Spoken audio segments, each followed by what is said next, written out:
Hey guys, James here. A quick unedited update on this Bosch 18 volt drill destroyer. Now, I stuffed up the other review and I just want to do a quick unedited version to tell you guys a bit about it. I said this was the same as the other drill that I reviewed 8 or so months ago, and that was the V-EC. Now this is a totally different drill.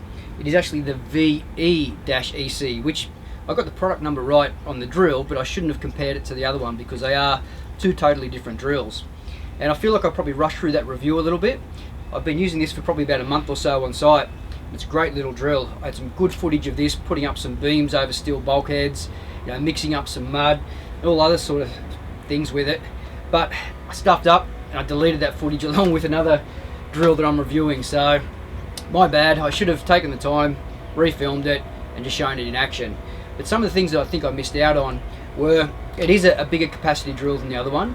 I think I told you guys that it's 75 Newton meters of torque. So like I said, I'll link to the other review, check that out with all the close-ups and the specs and everything else. But one little cool feature here, I'll give you a bit of a close-up, is you can see this flex in the handle. They've designed that quite well so I can take a fall and really, you know, withstand that impact. The grip on it is really nice, really soft, and it feels good in the hand. So that design there, it's a little bit slimmer and easy to use. The big feature which I missed out on was the anti-kickback. Now the way this thing's designed is if you're drilling in through something and it catches and the drill flies up, if it flies up at that speed when you've got it on the maximum trigger setting, it will stop. So I'll show you how that works now. So you can see there I've still got my finger on the trigger and that's flashing. All you do is take your finger off and it starts again automatically. So like I said, there are a lot of cool features with this drill. Let's see if we can get that working in a real world example. And again, there's no editing here. I'm just going to set a block of hardwood up here. Let's see if we can get it to jam. May or may not work, but we'll give it a go.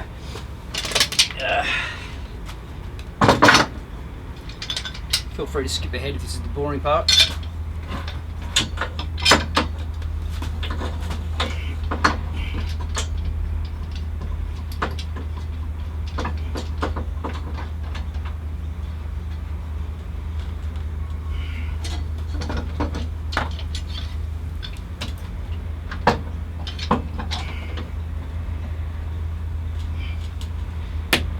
It's a nice bit of 100-year-old Aussie hardwood.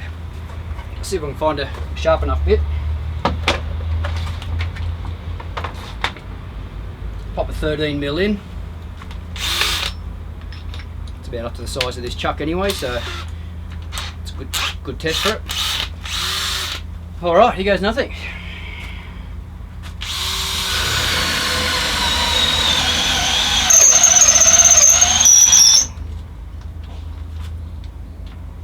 There you go, just kicked in.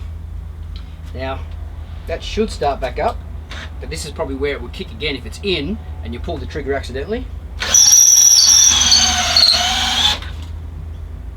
Yep, cut out again. So that's great, it's not spinning all the way around and it's not just flying around. I mean, look, that said, with most drills, if you've got your finger on the trigger and it locks up, you're probably going to release the trigger anyway, and yes, you might go up a quarter of a turn or around, but it's not like it's not like you've got the trigger locked in. You can't lock the trigger on this, and you can't lock the trigger on a lot of 18 volt ones anyway. So I guess I'm just thinking this out loud now while I'm talking about it. It would be different if the trigger was locked and you hit something and then it just spin. It'd be quite dangerous. But like I said, you know, most of the time if it does lock, you're going to pull your finger off the trigger anyway. Hopefully with that built-in safety feature, it gives you enough for it to stop maybe on a quarter of a turn rather than getting right up and around before you can release your finger and, you know, breaking your arm or something like that. Anyway, there you go. Quick update. Like I said, thanks to that commenter. You'll probably see in the old video. I'll publish that. It was quite a long comment and just brought my attention that I did bugger that review up. Anyway, thanks guys, and yeah, sorry for about the lame review last time.